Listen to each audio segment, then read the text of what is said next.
This video is brought to you by Vessi footwear.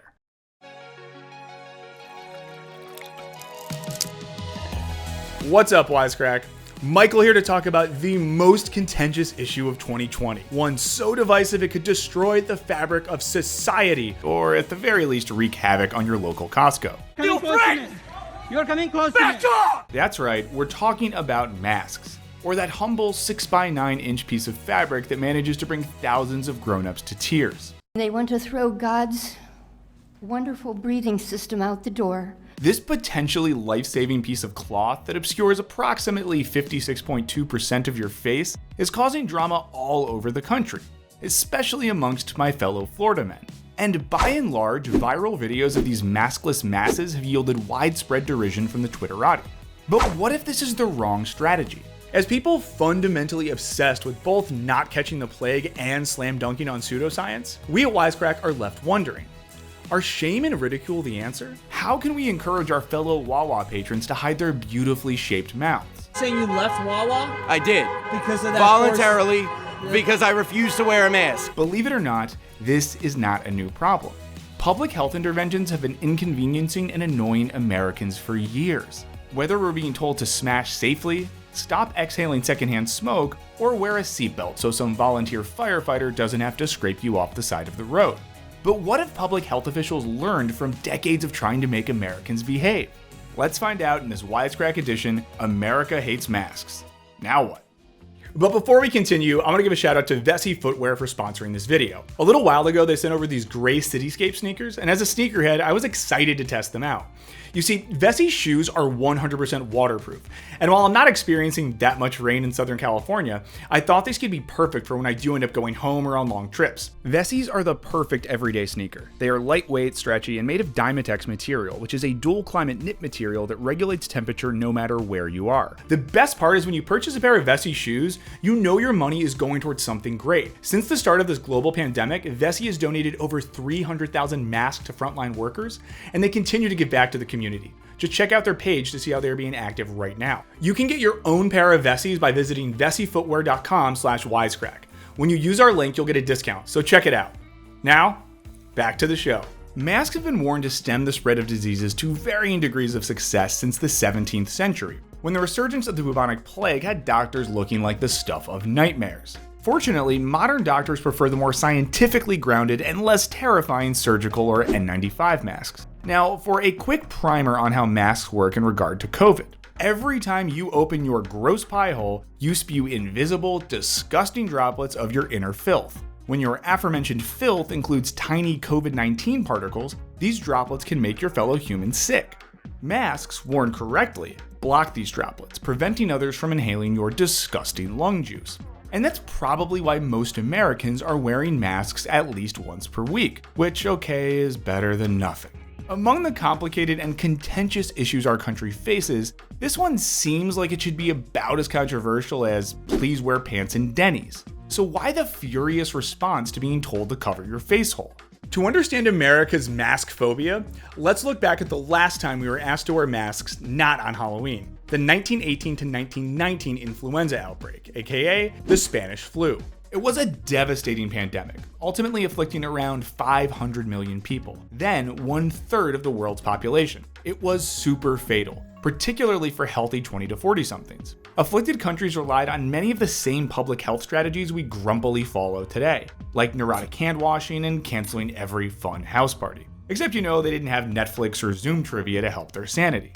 And then there were the gauze masks. While they had become a common sight in American hospitals, mask wearing by the masses was among the most novel public health practices introduced during this pandemic, according to historian Nancy Toms. As the flu spread, public health authorities across the country encouraged people to make and wear these masks, and some cities even passed laws requiring them. San Francisco issued such a mandate in October 1918, with detractors being subject to a fine or up to 10 days imprisonment. Many other cities and states attempted to do the same, but were stymied by resistance from city council officials or boards of health, as explained by University of Michigan researcher J. Alexander Navarro. And in places where laws were passed, they sometimes caused quite a stir. Interestingly, Navarro notes that it was mask ordinances rather than the very strict lockdowns that seemed to have provoked the most anger from the masses. In response, local governments were met with intense defiance. Sound familiar? That man harassed me for not wearing a mask! One especially interesting parallel between the two pandemics, though, lies in who was wearing masks and who wasn't. According to a US National Library of Medicine report, men were the weak links in hygienic discipline in 1918. A newspaper article from the time paints a picture. The average man wore the mask slung to the back of his neck until he came in sight of a policeman, and most people had holes cut into them to stick their cigars and cigarettes through. Recent polls have shown similar mask-wearing reluctance amongst men today, making the Spanish flu era response to maskless dude bros particularly instructive for us. So how did we deal with these mustachioed, cigar-chewing rebel babies? In response to male mask-phobia, public health officials adapted a more modern, manly form of public health, steeped in discipline, patriotism, and personal responsibility. We see this ethos in a 1919 ad, which features a masked guy urging the public to stamp out the Spanish influenza. You know, the way manly men do. These patriotic efforts piggybacked off a massively successful World War I ad campaign, which invoked the civic duty required of every American. An ad from the Red Cross even warned that the man, woman, or child that will not wear a mask now is a dangerous slacker. Similarly, American vaccine campaigns over the years have also framed getting vaccinations as a patriotic duty quite successfully, particularly when it came to eradicating polio. And make no mistake, efforts to convince Americans to don masks were largely effective. As historian John M. Barry writes in his book The Great Influenza, masks were seen everywhere and would become a symbol of the epidemic.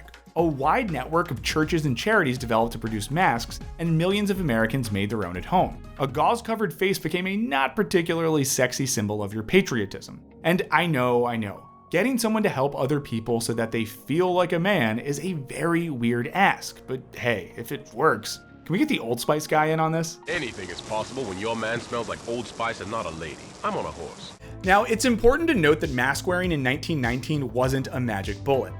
Experts have advanced different theories as to why masks didn't effectively stop the spread of influenza.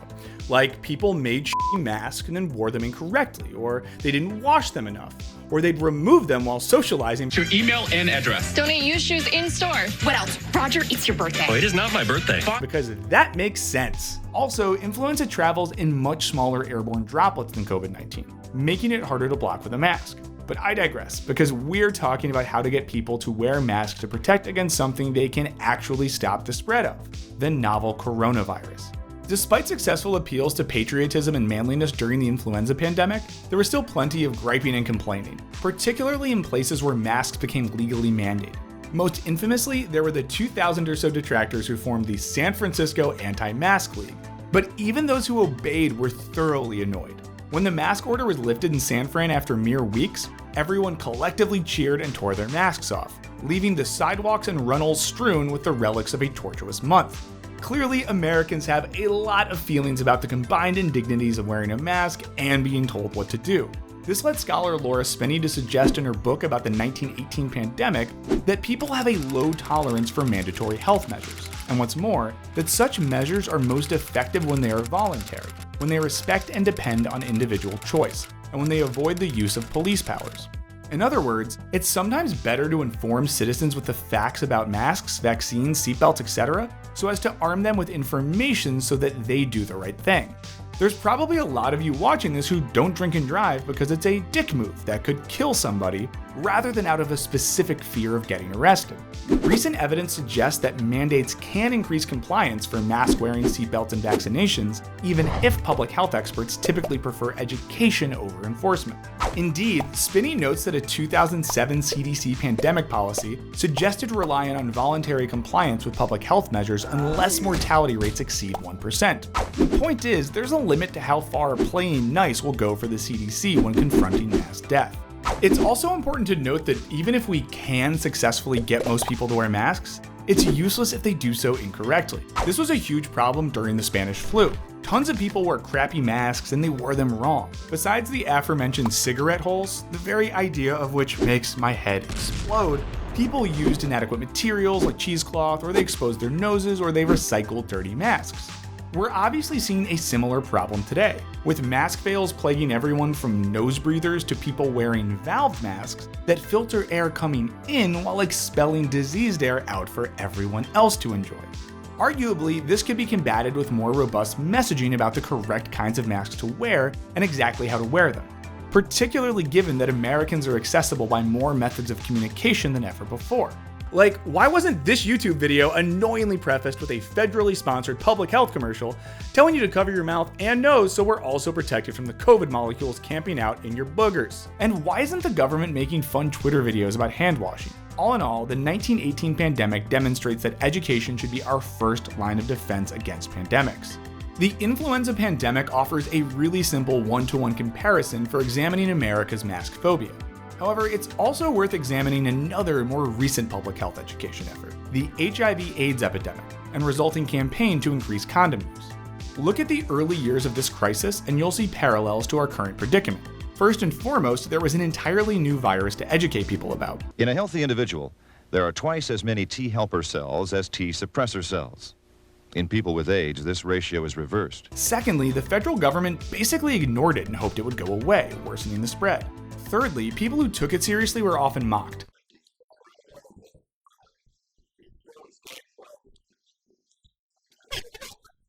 Even by President Reagan's own press secretary, who responded to one reporter's questions about AIDS by intimating that the reporter was himself infected with the virus.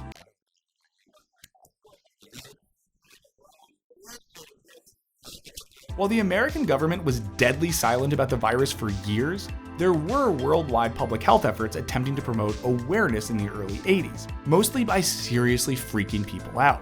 Some ads went so far as to use imagery of tombstones and grim reapers. As researchers from Population Action International found, such campaigns hadn't provided information about HIV/AIDS, nor suggested new behaviors effective in preventing HIV acquisition or transmission, and essentially only increased fear.